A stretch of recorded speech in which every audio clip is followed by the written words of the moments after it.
નમસ્કાર, જય જલિયાણ, રાધે રાધે. આપણને હંમેશા સંતોના જીવન ચરિત્રો ઉપરથી, સંતોના કથનો ઉપરથી, કથાઓ ઉપરથી આપણને બહુ બધું શીખવા મળતું હોય છે, બહુ બધું જાણવા મળતું હોય છે. જીવન કઈ રીતે જીવવું એનો રસ્તો, that means the way of living આપણને જાણવા મળતું હોય છે.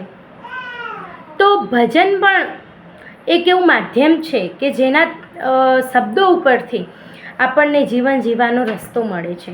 તો જે મેં એક ભજન ગાયું છે, કાચબો અને કાચબી. તો આ કાચબો અને કાચબી ભજન ઉપરથી આપણને શું શીખવા મળે છે?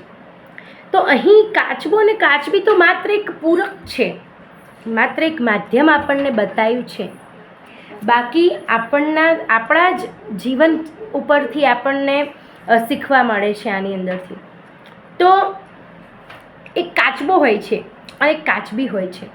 તો આ કાચબો અને કાચબી બંને સંપીને રહેતા હોય છે જળની અંદર, પાણીની અંદર. અને એવામાં એક પારધી આવે છે. પારધી એટલે શિકારી, કે જે જાળ ફેલાવે છે અને એ કાચબા અને કાચબીને એની જાળમાં પકડી લે છે. પકડીને લઈ જઈ અને લાલ કપડામાં વીંટોળી નાખે છે અને એને ઘરે લઈ જાય છે. ઘરે લઈ જઈ એનું ભોજન બનાવવા માટે કરી અને એને મટકાની અંદર નાખે છે અને એની નીચે આગ સળગાવે છે. અને કાચબા અને કાચબીનો જીવ તરફડવા લાગે છે. આગનો સ્પર્શ થાય તો કોઈ પણને દાઝે, કોઈ પણ વ્યક્તિ દાઝે, તો કાચબો અને કાચબી પણ દાઝવા લાગે છે. એટલે કાચબી જે છે એની થોડી શ્રદ્ધા હરિ ઉપરથી ડગી જાય છે, કારણ કે બંને પાકા ભક્તો હોય છે, બંને હરિનું ભજન કરતા હોય છે. તળાવમાં રહેતા રહેતા, પાણીમાં રહેતા રહેતા, જળમાં રહેતા રહેતા હરિ હરિ રામ રામ ભગવાનનું નામ જપતા હોય છે. અને આવી મુશ્કેલી આવી પડવાથી કાચબીની જે શ્રદ્ધા છે એ થોડી ડગી જાય છે. એના પતિ કાચબાને કહે છે કે તમે તો હંમેશા ભગવાનનું નામ જપો છો, હરિ હરિ કરો છો, ભગવાનને પ્રાર્થના કરો છો, તો આપણા ઉપર આ મુશ્કેલી કેમ આવી? એની શ્રદ્ધા થોડી ડગી જાય છે કે તમારો રામ ક્યાં છે? તમારો રામ હોય તો આપણા ઉપર આ મુશ્કેલી આવે જ નહીં. ત્યારે કાચબો કહે છે કે તું ધીરજ રાખ, તું શાંતિ રાખ, મારો રામ ચોક્કસથી આવશે અને આપણી મદદ કરશે. કાચબાને વિશ્વાસ હોય છે.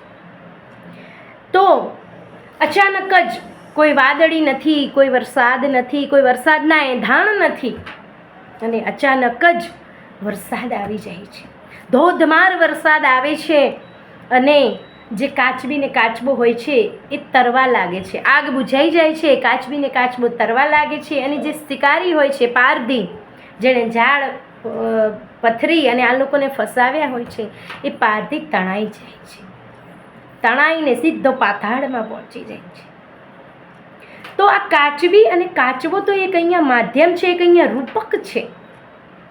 એ રૂપકથી આપણને શીખવા મળે છે કે આપણા જીવનની અંદર જ્યારે પણ કંઈ મુશ્કેલીનો સમય આવે, જ્યારે પણ કંઈ સંઘર્ષનો સમય આવે, આપણે લડવું પડે, આપણા ધાર્યા પ્રમાણેનું પરિણામ ના આવે, તો આપણે નિરાશ થઈ જતા હોઈએ છીએ, ભગવાનને કોસતા હોઈએ છીએ કે હે ઈશ્વર, આ પરિસ્થિતિ તે મારા ઉપર કેમ નાખી?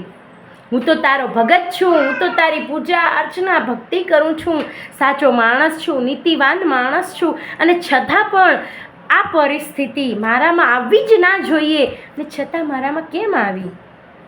મારે આનો કેમ સામનો કરવો પડ્યો? આપણી શ્રદ્ધા ડગમગી જતી હોય છે. જો હે ઈશ્વર તું રખવાળો હોય તો આવું થાય જ નહીં. આપણે એવા ટાઈમે આવા શબ્દો બોલતા હોઈએ છીએ, ભગવાનને કમ્પ્લેન કરતા હોઈએ છીએ.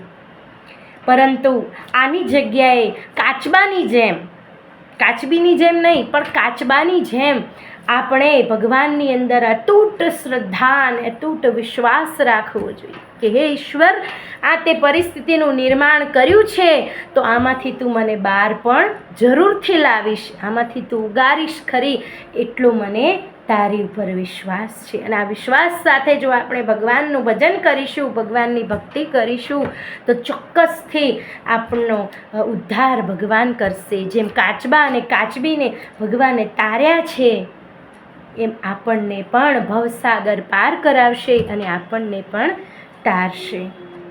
આવા જ બીજા ભજનો સાંભળવા માટે, આવા જ બીજા ભજનોના અર્થ, સત્સંગ, ધાર્મિક કથાઓ બધું સાંભળવા માટે જ જોડાયેલા રહો મંત્રમુગ્ધ સત્સંગ ચેનલ સાથે.